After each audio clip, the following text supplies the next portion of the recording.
Hi, everyone. Welcome to the old Hollywood live stream of Audrey Hepburn. Hold on. Of course, I have a puppy. Yes, Coco. Yes, Coco. Oh, oh, golly. Seriously? Go play with your sister. My God. Can everybody hear me okay? This is my first time trying these wired earbuds. Can you let me know in the chat if you can hear me okay? And then we'll get started. Hi, Sarah. Can you hear me okay? It's my first time with these. Um, oh, good. Let's. And of course, I have my tiara on.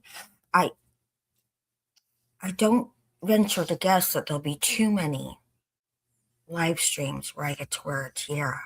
Maybe if I do. Um, Grace Kelly. Hi, Richard. Welcome. Okay, we are going to get started with Audrey. Hi, Michaela. I'm so glad you're here.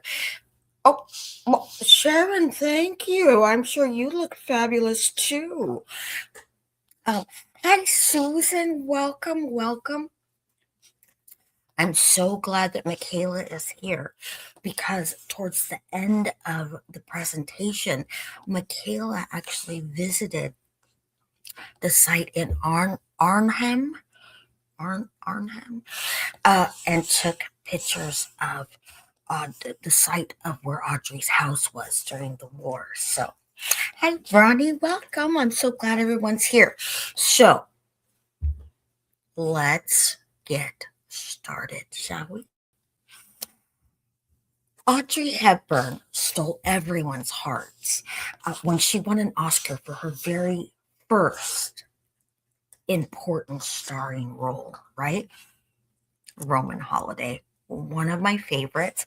I have to admit that I've spent the last week watching a lot of my Audrey Hepburn favorites: Breakfast at Tiffany's, Roman Holiday, Sabrina, Charade. Love them. But Audrey, she wasn't just a leading lady in film. Audrey was a leading lady in every aspect of her life, from the film roles she embraced to motherhood, and finally, as a UNICEF ambassador helping children around the world. Let's embark on a journey and get to know this class act better, shall we?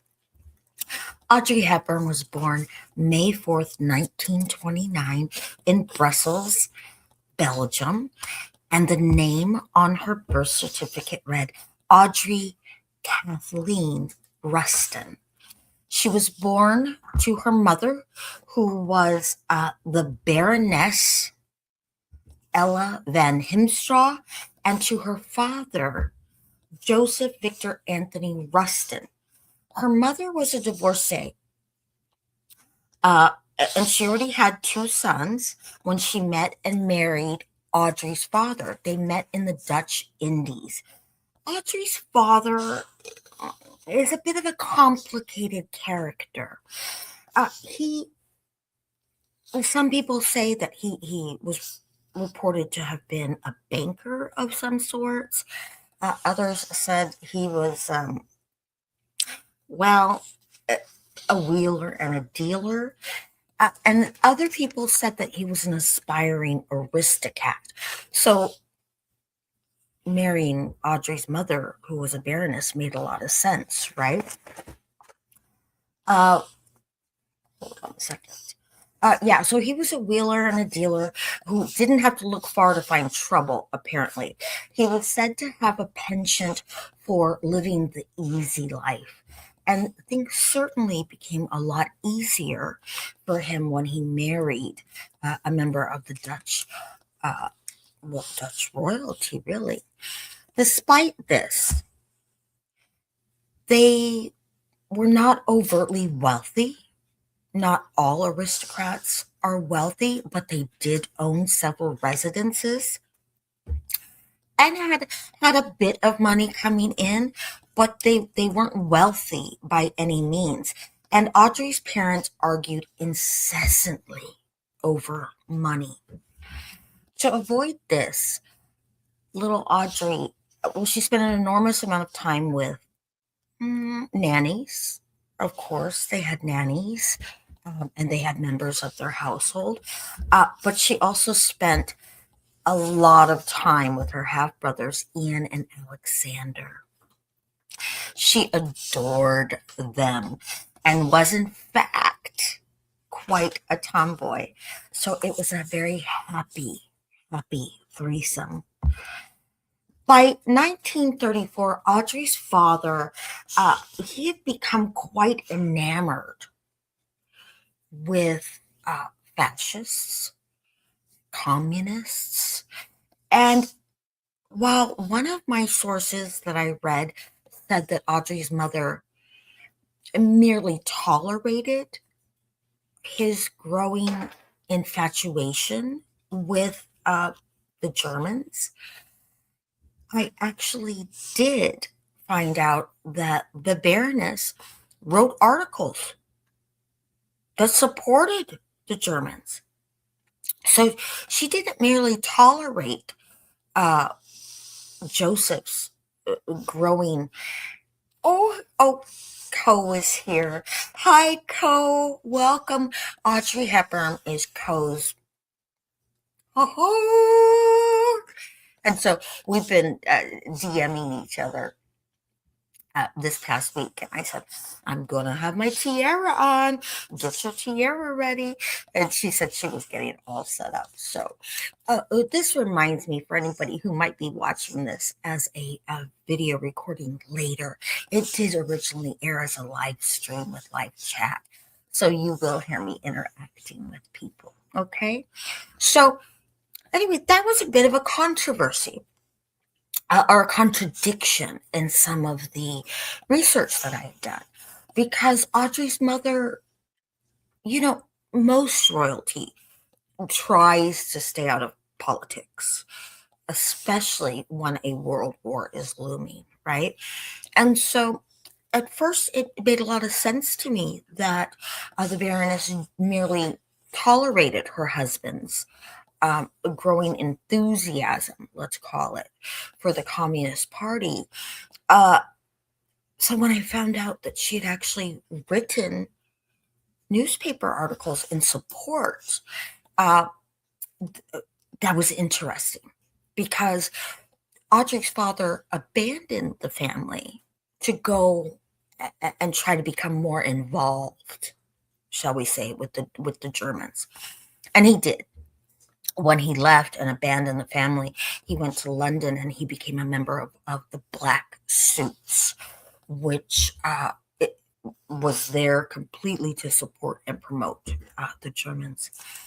So by 1934, Audrey's father became, as we said, quite infatuated with this sort of politics. And Audrey's mother was a little bit concerned, and she felt that Audrey would do better if she was sent away to boarding school. Also, Audrey was an extremely shy child. While she navigated the family and the household members wonderfully, when it came to strangers uh, or just being out in public, Audrey was very awkward. And the Baroness wanted her really literally to be pushed out of her comfort zone. And so at 5 years old, Audrey was packed up and shipped up to she was shipped off, but it was a very, very, very posh and fashionable boarding school in England. Now, Audrey's father was living in London at this point, and though he had visiting rights, he never exercised them, and Audrey didn't see him for years. Audrey, as we said, up until now, Before going to boarding school, Audrey had been a rather reserved and shy child. She said in an interview that she was raised uh, and told not to call attention to herself, not to make a spectacle of herself. And she laughed in later years, saying that she promptly went on to make quite a comfortable living for herself doing both of those things, calling attention to herself and making a spectacle of herself. Uh, Audrey being thrust into this new environment, it worked as kind of a shock therapy. Audrey bloomed in her new surroundings. There's her father living in London. She bloomed in her new surroundings. She was making friends. She showed a great potential and talent for dance. But meanwhile, tensions at home were growing. And by 1938, the Baroness and Joseph had divorced. He was living in London. And from that time on, Audrey would rarely have contact with her father. And it impacted her greatly. And it impacted her for the rest of her life. And she was very open about that. That not having her father in her life, especially knowing how close he was in proximity to her boarding school in England, it created these deep, deep, deep rooted insecurities with her. She suffered from fears of abandonment. She suffered from feelings of inferiority and not being worthy of love. And that carried through every relationship that she had. And she was open about this. Uh, I mean, even in later years, she openly spoke of the deep wound and insecurity that stemmed from her father effectively not just abandoning the family, but abandoning Audrey herself. In 1939, as the war grew in Europe, Audrey's mother insisted Audrey leave school and join her and her brothers in Holland. The Baroness believed that being in a neutral country, that the Germans would never invade. Holland, however, in May of 1940, Hitler's troops marched through the streets and of Arnhem, Holland. One of Audrey's brothers went into hiding right before he was to be forced to join the German service, and her other brother was taken and he was put into a forced labor camp in Germany. Audrey's mother somehow managed to survive and to provide not only food and housing for Audrey during the war, but even managed to get her ballet lessons. During the war, Audrey became absolutely dedicated to the world of dance. Eventually, she was allowed to study and perform at the Arnhem Conservatory. During the war, they would have what they called blackout performances in people's basements. And this was to raise money for the resistance. And this is very interesting because remember, the Baroness wrote articles in the beginning, really promoting the Germans. And then later, after Audrey's uncles, the Baroness's brothers, were taken hostage, and then 6 months later, were the very first prisoners to be shot and killed. It's so interesting to me how the Baroness's views politically shifted, and she became much more a part of the resistance.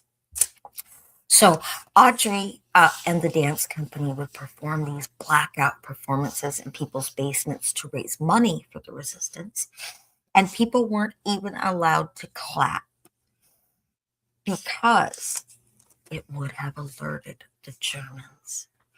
While Holland struggled under German occupation, many participated in the resistance, including Audrey, who, even as a young girl, did her part by delivering messages.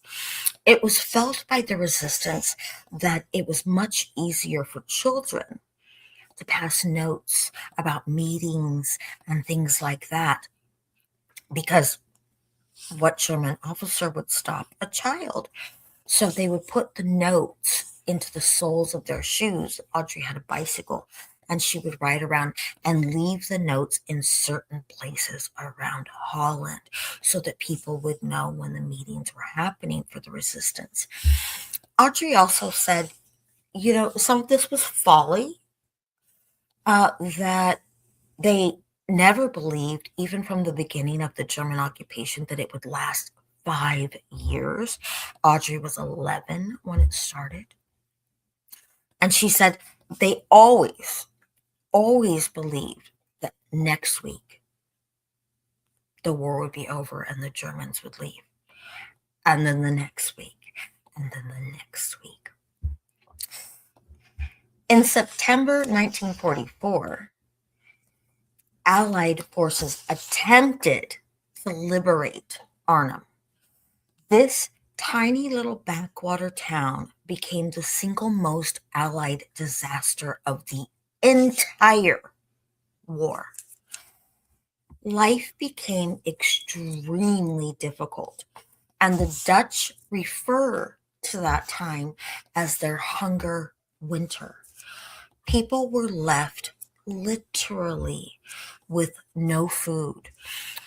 They had potatoes and carrots, which could last a little while into the winter, but everything else was cut off. Even flour and things like that coming into the country, the resistance would destroy it at the border because they didn't want to feed the German soldiers. They were forced to eat things like soup made out of grass. They ate tulip buds.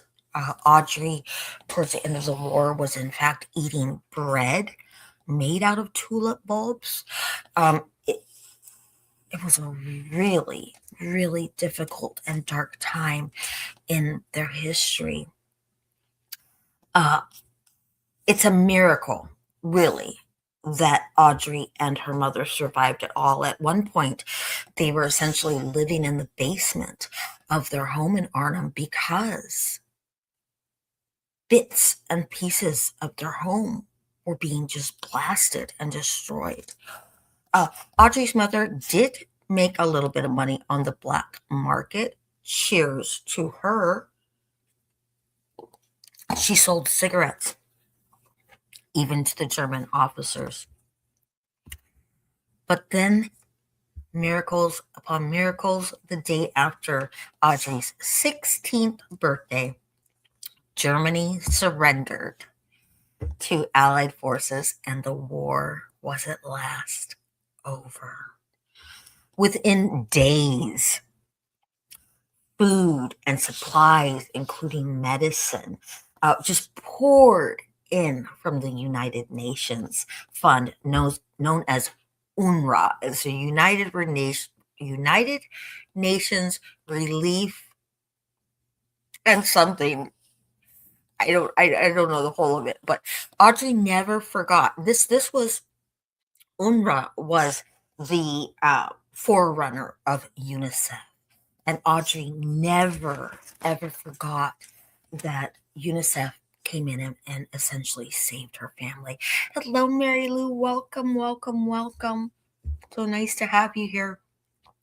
Within weeks, Audrey's brothers returned, and though Audrey's family and the world rejoiced at the end of the war, Arnhem was completely in ruins.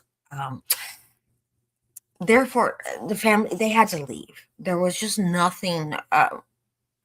There was nothing there for them. So, in 1948, Audrey and her mother relocated to London, where Audrey had received a ballet scholarship. However, at 19, At 5'7", Audrey was devastated to learn that she was too old, that the war had um, created too large of a void because she wasn't able to study all the time, study her dance and her ballet, and she was too tall at 5'7" to ever become a prima ballerina. And that was really all Audrey had ever wanted. As shattering as this was, Audrey was a survivor and she still needed to work. Both she and her mother worked numerous jobs. The Baroness was a hostess at a restaurant for quite some time. Uh, so Audrey utilized her dance training to book work as a chorus girl. And she found jobs in several West End shows and nightclubs. She became a favorite at Ciro's. Uh, Not so much for her dancing, but for her infectious and spirit and her beautiful soul bearing eyes. Audrey possessed an openness and charm that drew everyone in. Uh, and it was at Ciro's that Audrey caught the attention of casting directors and fashion photographers alike. Eventually, this gained her uh, bit parts, sometimes with no line, sometimes with one line. Oh, thank you, Richard. Richard looked it up. United Nations Relief and Rehabilitation Administration. Love it. Thank you, my friend. I couldn't get past the first UNR. So Audrey was beautiful from beginning to end, right? Let's make that known. So eventually, like I said, she started to gain some bit parts in movies, sometimes with no line, sometimes with one line, right? She often played a cigarette girl in some movies, going around, anybody want to buy a ciggy? But in 1951, Audrey was invited to France to star in the charming but quite forgettable film Monte Carlo Baby. While there on set, Audrey, by chance, they were filming a scene at a hotel, and Audrey caught the attention of the great French writer Colette, who had just written the play Gigi. Quite smitten, Colette declared, "Voila! There's my Gigi!" Gigi was scheduled to open in New York, a play about a young French courtesan with a unique blend of innocence and sex appeal. Colette felt Audrey embodied an abundance of both. But Audrey wasn't so sure. She had never trained as an actress. She was a dancer. But luckily, that training as a dancer did give her training in how to perform and hold herself and relate to her audience, right? But Audrey, she really wasn't convinced she deserved the role. However, at age 22, Audrey boarded the Queen Mary for America. October 1959 was an exciting time in New York. Death of a Salesman was a hit on Broadway.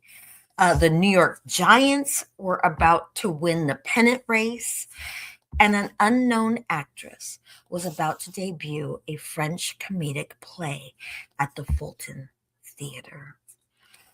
Without a single acting lesson under her belt, Audrey was about to take the lead in a French play.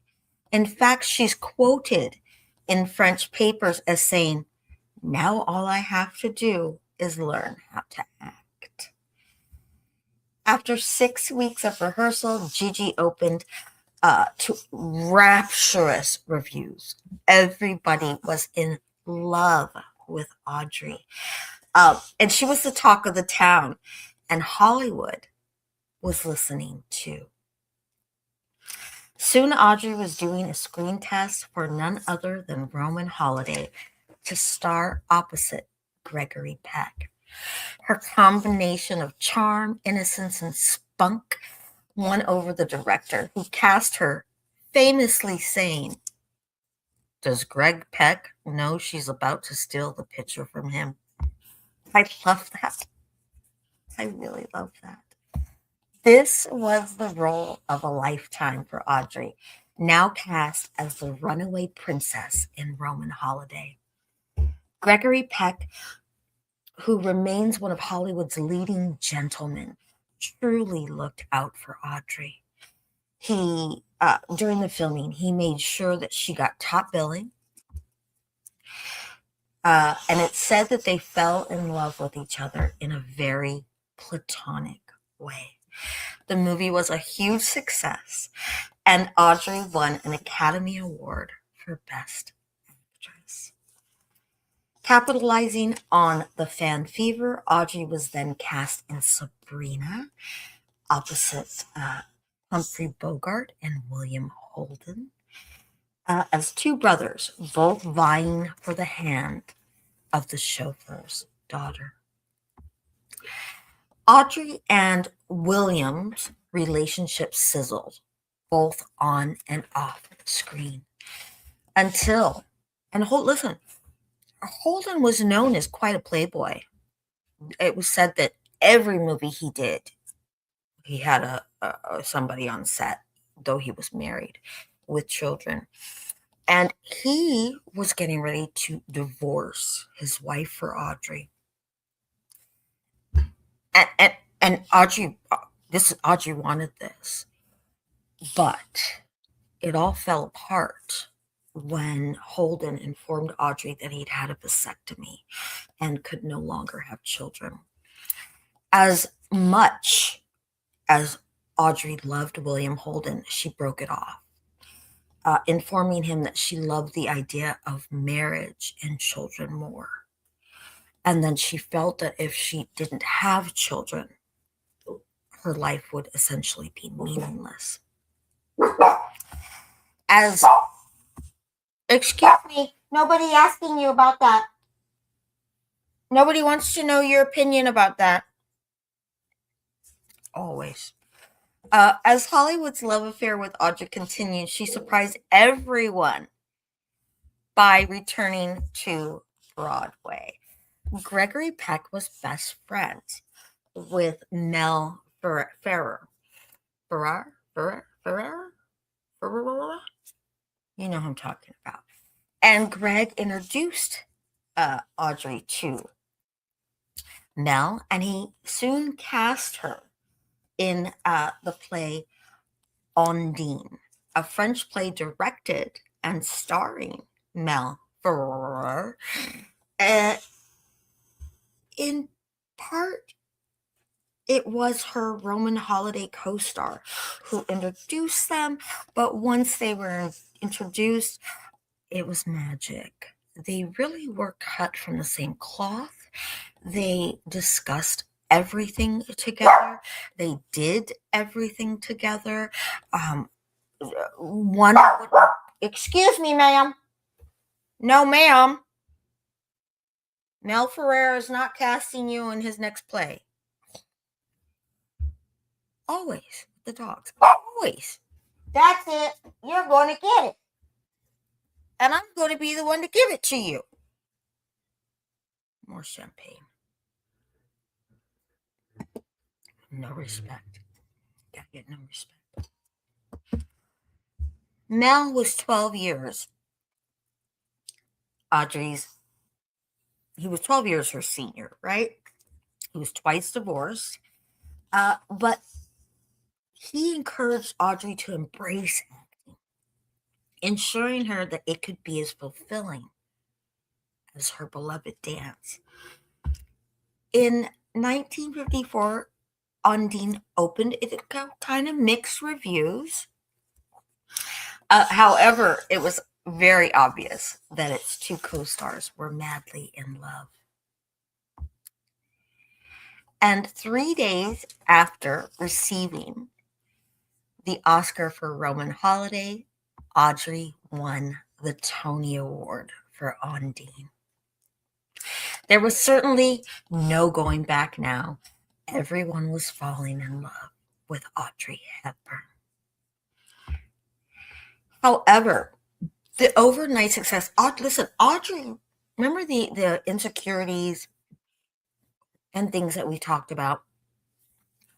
Audrey, that manifested into a lot of anxiety. Audrey had a lot of anxiety on set. Not when she was acting. When she was acting and she was being filmed, she was on point and she was that character. However, the moment that the filming stopped, uh, Audrey became very shaky. She smoked a lot of cigarettes to try to calm her nerves. And all of this new success, which she felt was overnight, brought on a lot of pressure. She decided to take some time to get away. She retreated to Switzerland. And shortly after, in a small, very small, and private ceremony on September 25th, 1954, Audrey and Mel married. Among the private vows that Audrey made to herself and to Mel, she vowed to never allow Hollywood or success to impede on her personal and private life. Within months, the 25-year-old bride was thrilled to learn she was pregnant, but her joy was short-lived when she suffered a miscarriage. In an effort to ease his wife's suffering, Mel encouraged Audrey to go back to work. And they decided to co-star in Leo Tolstoy's War and Peace. I just watched the new War and Peace. Oh, it's fabulous. Oh, so good. So good. Next, oh, there they are in War and Peace. Next for Audrey was Funny Face, co-starring Fred Astaire. Audrey was extremely intimidated about this. She, as much as she had confidence in her dancing abilities, she was not sure that she could pull off co-starring with Fred Astaire, who was inarguably the dancer of the day, right? Funny Face was a film about a bookworm turned fashion model, which co-starred Fred Astaire. Funny Face was an instant success. She is dancing in it. And she followed it up with Love in the Afternoon, co-starring Gary Cooper. Boy, I'm going to tell you something.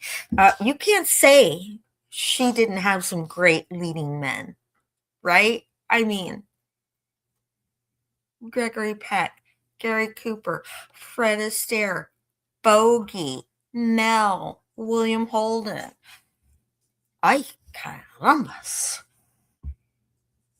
In 1959, The Nun's Story showed Hepburn in a totally different way. And Audrey's son, we haven't met him yet, Sean Hepburn Ferrer, said that this role truly elevated his mother into a legit film actress, because gone was the makeup, gone were all the fabulous costumes and dresses and locations, and Audrey solely relied on her grit as an actress. And this placed Audrey in the category of serious actress, because she had Givenchy costumes in Sabrina. She had Rome as the location in Roman Holiday, but now she had to rely on herself, and the audiences were enthralled. The movie received 8 Academy Award nominations, including Audrey's third for Best Actress. Fabulous. Okay, let's get our next slideshow up. 99 slides down. A lot more to go. Audrey starred next in Green Mansions, directed by Ferrer, and then went on, holy moly, and then went on to Unforgiven, a Western directed by John Huston. However, while filming Unforgiven, Audrey took quite a fall off of the horse and suffered another miscarriage. And this caused her to fall into quite a deep depression because more than anything, even more than a career, Audrey had always wanted children. She was absolutely inconsolable at this miscarriage and blamed herself for taking the role and getting up on a horse while she was pregnant. But it was a freak accident. However, happily, Audrey soon became pregnant again. And this time, she took no risks. She went to Switzerland and she put herself on bed rest. And she turned down all film offers and opportunities. And on January 17th, 1960, her lifelong dream of becoming a mother came true when she gave birth to her son, Sean Hepburn Ferrer. After reaching the pinnacle role in her personal life, Audrey followed it up with probably the role that she's most known for all of her career. Breakfast at Tiffany's. Ta-da! Hence the tiara. This is for you, Audrey. This is for you. Truman Capote didn't want her. Truman Capote did not want her in the role of Holly Golightly. He wanted Marilyn Monroe. What? Look, I adore Marilyn, but Marilyn in the role of Holly Golightly? I can't. Not even with my third eye. I can't envision it. Can anybody else envision Marilyn as Holly versus Audrey? Pshaw. More champagne. That is just ridiculous. But Truman didn't win over the studios. The studios got Audrey for the role. Many people around Audrey worried that the public wasn't going to receive her well in this role. Because Holly Golightly was right. Right, Ronnie. Ronnie Lynn says a whole different aura. Sharon says, I love Marilyn too, but only Hepburn could be Holly. And that's true. Holly Golightly was a leery, perhaps reluctant, yet vivacious call girl. And it was, oh yes, and Coe says it would have been a completely different movie with Marilyn. Literally. Oh yeah. There's just no way. There's just no way. Breakfast at Tiffany's was also the first film where Audrey was starring opposite of a co-star that was actually her own age. All her other co-stars had been quite older than her, including her husband Mel, right? 12 years older than her. Gregory Peck was older than her, and Roman Holiday. Fred Astaire, obviously older than her, and Funny Face. Bogey and William Holden were both older than her. So this was the first time that she had a co-star that was actually kind of age appropriate, right? And this role offered Audrey the opportunity to show her smoldering sexuality mixed with her hopeful uh, and youthful exuberance. She was still very young. It was a hit. Audrey received her fourth Best Actress nomination. Oh, now this, I gotta talk about this. For years, I thought this was Jerry Lewis. I really, look at it. Looks like Jerry Lewis. The comedy, the comedic acting said to me, Jerry Lewis. As I told you, rewatched this movie along with some other favorites of Audrey's this week. And now that I'm older, I actually look at the credits and how shocking for me to discover that this person has created a link in our other old Hollywood streams. Because this person co-starred with Judy Garland, our first old Hollywood stream, co-starred with Elizabeth Taylor, our second old Hollywood stream, and co-starred. I don't know if he was a co-star, but he certainly was a charming addition to this movie with Audrey. Does anybody know who this is? Because color me shocked. Does anybody know who this is? And tell me if you agree that you think that it looks like Jerry Lewis and that I was rightfully confused. I'll take a sip of champagne while I wait. That's right, Sharon. I was shocked that this was Mickey Rooney. So we've created a little bond between all three of our old Hollywood actresses. Mickey Rooney. I loved it. And I loved his character.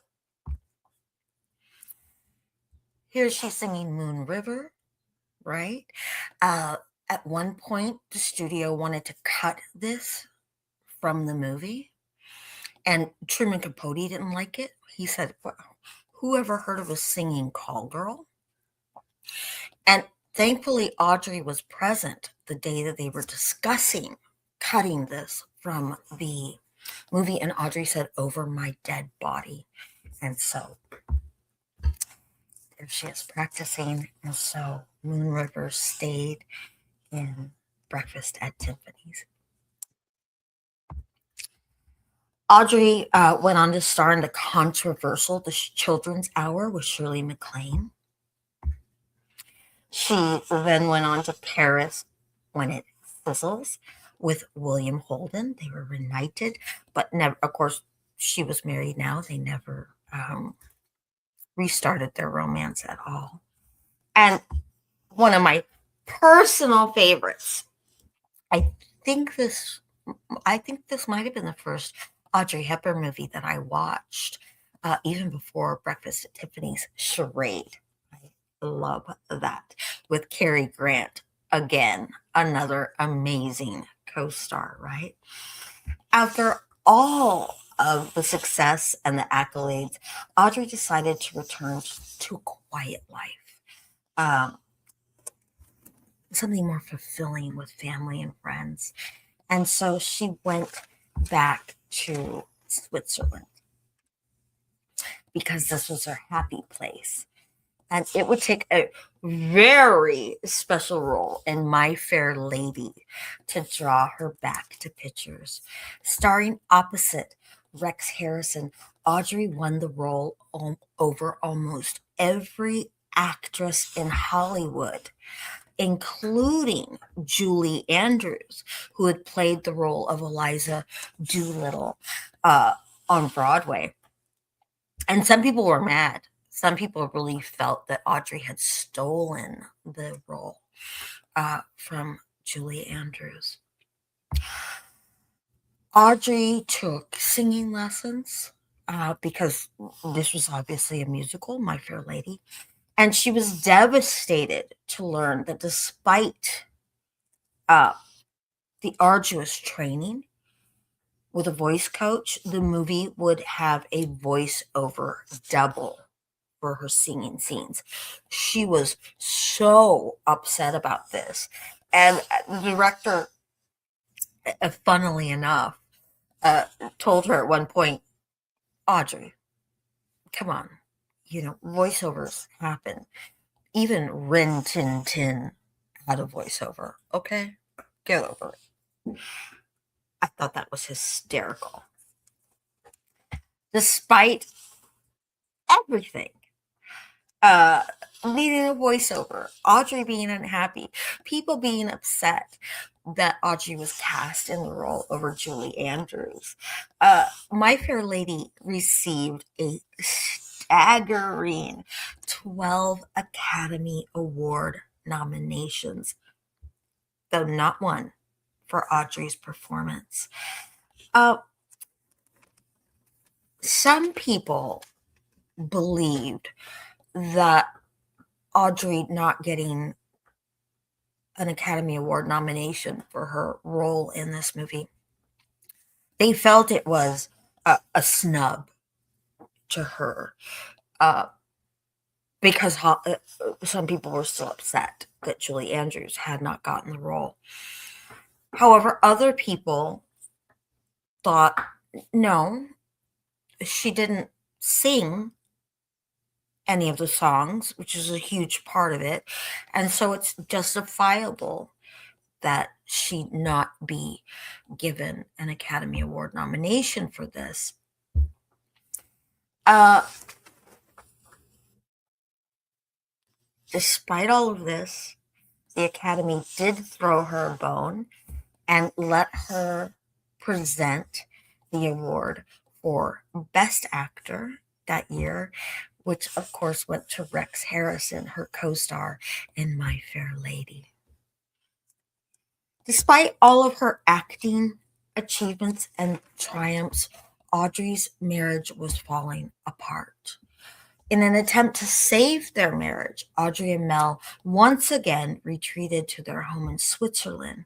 The beautiful rustic retreat offered Audrey the opportunity to build her marriage along with the privacy that she desperately craved. However, in 1965, Audrey suffered yet another miscarriage and sank into yet another depression. Seeking a distraction, Audrey returned to work, starring opposite Peter O'Toole in How to Steal a Million. She then went on to Two for the Road, co-starring Albert Finney. I love Albert Finney. I love him. One of my favorite Albert Finney movies, and one of my favorite movies of all time, is Rich in Love. If you haven't seen it, watch it. It's wonderful. It's wonderful. In a last-ditch attempt to save her marriage, she once again collaborated with her husband and went to work on Wait Until Dark. The film was a huge success, earning Audrey her 5th Academy Award nomination. Her marriage, however, was over. Yes, Richard. Richard says, I heard that Julie Andrews won the Oscar that year for Mary Poppins. She did. So everybody should have been okay. Right? Squashed. Whatever disagreement there was, squashed. And let's face it, Mary Poppins. Whew. In November 1968, citing irreconcilable differences, the marriage was done. This did not, however, signify the end of love for Audrey. Much to the surprise of many, she quickly fell in love with Dr. Andrea Doty, an Italian psychiatrist. They were both invited onto a friend's yacht. They met and fell in love. And in a quiet ceremony, the two married on January 18th, 1969. Quickly afterwards, she became pregnant with a second son. And after being bedridden again, she gave birth to Luca Doty in February 1970. However, it wasn't long after that that rumors began to circulate about Audrey's husband having affairs. And in fact, it later was said that the paparazzi hounded them in Rome, which was where Audrey moved after she married Doty. And it was said that there were over 200 photographs taken of him with different women. In an attempt, there's Sean holding Luca, in an attempt to maintain her marriage with Doty, Audrey withdrew again from public life. And for the next 5 years, she didn't do a film. She didn't do anything. She just tried to live as quietly as she could with her children and her husband. However, yeah. Oh, yeah, talking about the dogs, Mary Lou. Yeah, they always have opinions, don't they? Despite her sacrifices, by 1975, Audrey could really no longer ignore the problems in her marriage.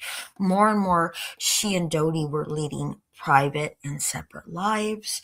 And after an 8-year absence from Hollywood, Audrey returned to film in Robin and Marion, co-starring opposite Sean Connery. Just as she was beginning to accept the fact that she might not ever find lifelong companionship, right? She had gone through, she now had 2 failed marriages under her belt. We know she had deep-seated insecurities regarding love, men, relationships, abandonment. She was just beginning to accept that maybe she would be alone uh, for the rest of her life, and she was okay with that. She was okay with just spending time with her dogs, and who I'm sure were much better behaved than mine, and her friends and her sons. She really was okay with that. And then she met Dutch actor Robert Walters. Walters was a widower, and when his wife died, she left everything to him, and he decided to take her fairly vast jewelry collection and put it up for auction for all the money to go to charity. And that's where uh, Audrey and Robert met. They were much content to be friends at first. They were linked by their common sense of loss, of course. Audrey says they discussed their loss, they discussed their sadness, they discussed um, how, how alone they felt. She said we often cried together into our beers, and they became great friends. They also had their Dutch heritage that brought them together. And they fell in love. This makes me smile. Unbeknownst to Audrey, the biggest role of her career was literally right around the corner. Although she returned to Hollywood occasionally, Audrey enjoyed being at home, gardening, playing with her dogs, cooking, having friends over. I can relate. I can relate to that. Audrey. That in 1979, Audrey was called back to Hollywood by Steven Spielberg when he convinced Audrey to return in the movie Always. And I love, love, love that movie. She played God. And Richard Dreyfuss, who was her co-star, said, who else could have played God other than Audrey Hepburn? I love that. I love. Oh, no, you're not, ma'am. I love the scene where she's cutting his hair, and he says something like it because he kind of he remembers being in the crash, right, in the plane crash, and yet here he is in the middle of the forest getting his hair cut by God, and he says, either I didn't survive the crash or I'm crazy. And she says, well, you're not crazy. I love that. Despite her welcome and much rejoiced return to Hollywood, Audrey was just really no longer interested in it. The role she truly coveted was as the Goodwill Ambassador for UNICEF. She had attended a UNICEF charity event, and someone there asked her to get up and just make just a small kind of impromptu speech about her experience as a child who had survived a war and how UNICEF or UNRWA had come in and brought the food and the medicine and the supplies that everybody desperately needed after 5 years of German occupation. And so she got up and spoke, and unbeknownst to her, the president, the current acting president of UNICEF, was there in the audience, and they contacted her and asked her, wouldn't she please consider becoming a Goodwill Ambassador to UNICEF? And having never forgotten the importance that the United Nations had played in her own life, it was a hard yes. It was an absolutely will I channel my time and my energy and my efforts and use my celebrity for the first time ever. Absolutely will I do this to help these mothers and these children. And so at 63, she went to Somalia, and which was deeply affected by the famine and war, and she saw the effects on children. And as I said, Audrey used her celebrity for the first time to show the world how simple it was to help children. There she is. Yet, through all of this, Audrey's health began a kind of decline. While she was in Somalia, she contracted something. Nobody was sure what it was, but she had horrific stomach pains. And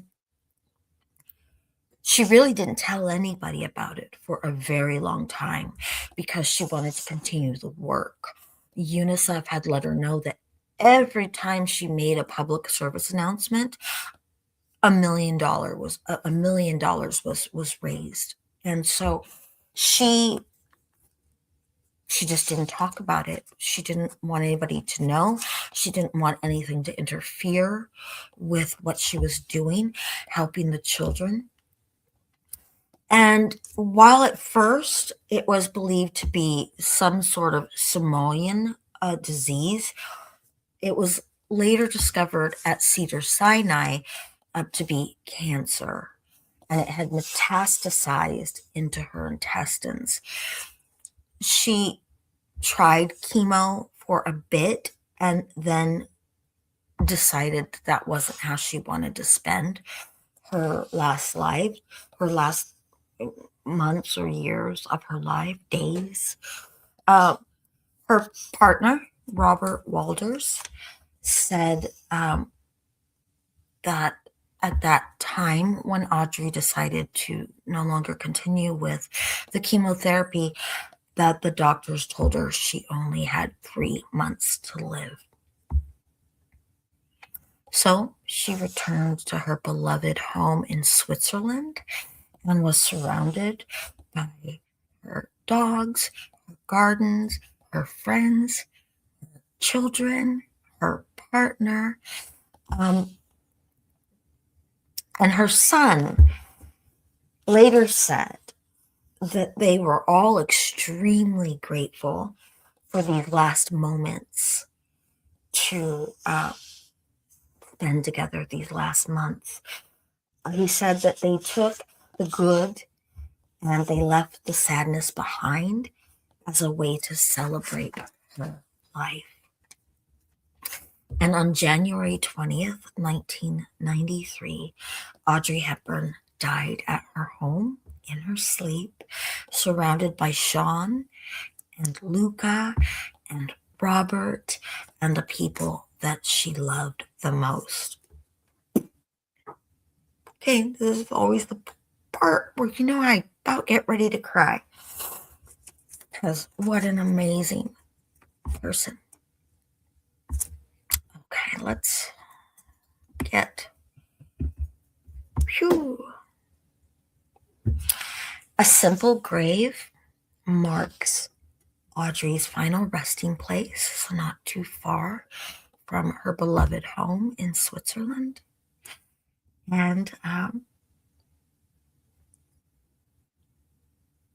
she left a lot of people behind that loved her, as well as all of us fans, all of us who are admirers of not just the things that she brought and gave us in films, but for her spirit and the things that she gave back to the world and the things that she survived and the way she showed us to triumph with class.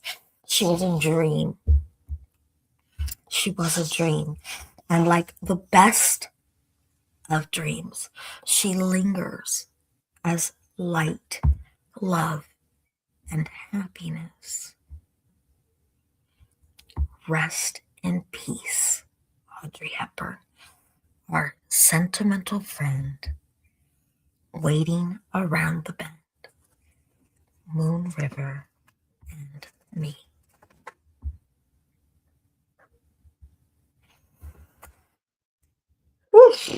Okay, now here we have champagne. I'm going to cry into my champagne. These are photos taken from Michaela Denning. Michaela went and saw. Yes. Michaela, can you explain to us what we're looking at? I believe that this is the site of Audrey's familial. I'm not doing well with F's today. In Arnhem, right? Let's see if Michaela will tell us. There's a beautiful statue, of course, as Audrey as a dancer. There's a plaque talking about her life. And this was the site. I believe that her home in Arnhem was completely destroyed, but maybe there was some of it left. And this is what remains there in Arnhem. This is it. Michaela says this is first her home in Arnhem. Beautiful. And we certainly appreciate these photos from one of our Voyagers who went there and shared them with me so that I could share them with you. That's it. That's our girl.